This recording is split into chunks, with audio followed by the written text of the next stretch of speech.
Assalamualaikum warahmatullahi wabarakatuh. Perkenalkan, nama saya Muhammad Maliki Mutakin dari Prodi PGSD semester 8. Di sini saya akan menjelaskan sebuah materi tentang etika dan profesi guru. Etika.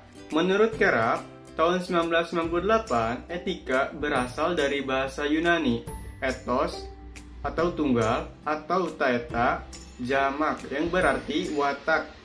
Kebiasaan dan adat istiadat, pengertian ini berkaitan dengan kebiasaan hidup yang baik pada diri sendiri, seseorang, maupun suatu masyarakat yang diwariskan dari satu generasi ke generasi lainnya. Sedangkan, menurut Muslis, tahun 1998, etika sebagai filsafat moral atau ilmu yang mendekatkan pada pendekatan kritis dalam melihat dan memahami nilai dan moral yang timbul dalam kehidupan masyarakat. Lalu selanjutnya, profesi. Secara etimologi, istilah profesi berasal dari bahasa Inggris, yaitu profession atau bahasa Latin profecus, yang artinya mengakui, adanya pengakuan, menyatakan mampu atau ahli dalam melakukan suatu pekerjaan. Sedangkan terminologi profesi berarti suatu pekerjaan yang mempersyaratkan pendidikan tinggi bagi pelakunya, yang ditekankan pada pekerjaan mental, yaitu adanya persyaratan pengetahuan teoritis sebagai instrumen untuk melakukan perbuatan praktis, bukan pekerjaan manual. Menurut Webster, tahun 1989, profesi adalah suatu bidang pekerjaan yang ingin ditekuni oleh seseorang. Profesi juga diartikan sebagai suatu pekerjaan tertentu yang mensyaratkan pengetahuan dan keterampilan khusus yang didapat dari pendidikan akademis yang intensif. Lalu selanjutnya, pengertian guru. Kata guru menurut Kamus Umum Bahasa Indonesia berbunyi, guru adalah orang yang kerjanya mengajar, seperti guru agama, guru bantu, guru besar, maha guru, guru kepala, dan guru mengaji. Secara umum, tujuan kode etik ada 5, yaitu yang pertama, untuk menjunjung tinggi martabat profesi dalam. Lalu yang kedua, untuk menjaga dan memelihara kesejahteraan para anggotanya. Lalu yang ketiga, untuk meningkatkan pengabdian para anggota profesi. Yang keempat, untuk meningkatkan mutu profesi. Dan yang kelima, untuk meningkatkan mutu organisasi profesi. Lalu, pembahasan yang ketiga yaitu fungsi dan kode etik profesi guru. Kode etik guru Indonesia berfungsi sebagai seperangkat prinsip dan norma-norma yang melandasi pelaksanaan tugas dan layanan profesi guru dalam hubungannya dengan peserta didik, orang tua atau wali, siswa, sekolah, dan rekan seprofesi, organisasi profesi, dan pemerintah sesuai dengan nilai-nilai agama, pendidikan, sosial, etika, dan kemanusiaan. Adapun peranan seseorang yang berpotensi sebagai guru dalam kegiatan belajar mengajar yaitu yang pertama, sebagai informator, sebagai pelaksana cara mengajar informatif, laboratorium, studi lapangan, dan sumber informasi kegiatan akademik maupun umum. Yang kedua, sebagai organisator, guru sebagai organisator, pengelola kegiatan akademik, silabus, workshop, jadwal pelajaran, dan lain-lain. Komponen yang berkaitan dengan kegiatan belajar mengajar semua diorganisasikan akademik sedemikian rupa sehingga dapat mencapai efektivitas dan efisiensi dalam belajar pada diri siswa. Yang ketiga, sebagai motivator, dalam rangka meningkatkan kegairahan dan pengembangan kegiatan belajar siswa, guru harus dapat merangsang dan memberikan dorongan serta reinforcement untuk mendinamisasikan potensi siswa, menumbuhkan swadaya, atau aktivitas dan daya cipta atau kreativitas, sehingga akan terjadi dinamika dalam proses belajar mengajar. Yang keempat, sebagai pengarah atau direktur. Guru dalam hal ini harus membimbing dan mengarahkan kegiatan belajar siswa sesuai dengan tujuan yang dicita-citakan. Guru harus juga handayani. Lalu selanjutnya, yang kelima, sebagai inisiator. Guru dalam hal ini sebagai pencetus ide-ide dalam proses belajar. Jadi termasuk pula dalam lingkungan semboyan Ingarso Sungtulodo. Lalu yang keenam, sebagai transmitter. Dalam kegiatan belajar, guru juga akan bertindak selaku penyebar kebijaksanaan pendidikan dan pengetahuan. Lalu yang ketujuh, sebagai fasilitator. Guru memberikan fasilitas atau kemudahan dalam proses belajar mengajar. Misalnya dengan menciptakan suasana kegiatan belajar yang sedemikian rupa serasi dengan perkembangan siswa sehingga interaksi belajar mengajar berlangsung secara efektif. Hal ini menyangkut dengan semboyan Tuturi Handayani. Lalu yang kedelapan, sebagai mediator. Guru sebagai mediator dapat diartikan sebagai penengah dalam kegiatan belajar siswa. Misalnya memberikan jajan keluar dalam kegiatan diskusi siswa. 9. Sebagai evaluator. Evaluator yang dimaksud adalah evaluasi yang mencakup pola evaluasi intrinsik.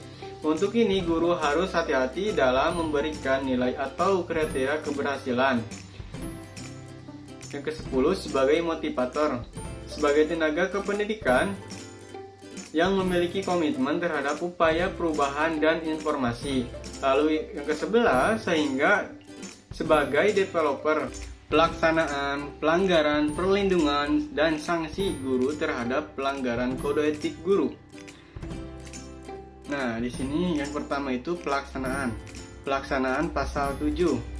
Poin yang pertama itu guru dan organisasi profesi guru bertanggung jawab atas pelaksanaan kode etik guru Indonesia. Yang kedua itu, poin yang kedua, guru dan organisasi berkewajiban mensosialisasikan kode etik guru Indonesia kepada rekan sejawat. Nah, di sini juga ada pelanggaran pasal 8. Poin yang pertama itu pelanggaran adalah perilaku menyimpang dan atau tidak melaksanakan kode etik guru Indonesia dan ketentuan perundang-undangan yang berlaku yang berkaitan dengan protes guru. Yang poin kedua, guru yang melanggar kode guru Indonesia dikenakan sanksi sesuai dengan ketentuan peraturan yang berlaku. Lalu selanjutnya ada sanksi pasal 9. Nah, poin yang pertama itu pemberian rekomendasi sanksi terhadap guru melakukan pelanggaran terhadap kode etik guru Indonesia merupakan wewenang Dewan Kehormatan Guru Indonesia. Poin yang kedua, pemberian sanksi oleh Dewan Kehormatan Guru Indonesia sebagaimana dimaksud pada ayat 1 harus objektif. Poin yang ketiga, rekomendasi Dewan Kehormatan Guru Indonesia sebagai dimaksud pada ayat 1 wajib dilaksanakan oleh organisasi profesi guru. Poin yang keempat, sanksi sebagaimana dimaksud pada ayat 3 merupakan upaya pembina kepada guru yang melakukan pelanggaran dan untuk menjaga harkat dan martabat profesi guru. Nah, selanjutnya ada perlindungan. Setiap guru berhak mendapatkan perlindungan dalam melaksanakan tugasnya.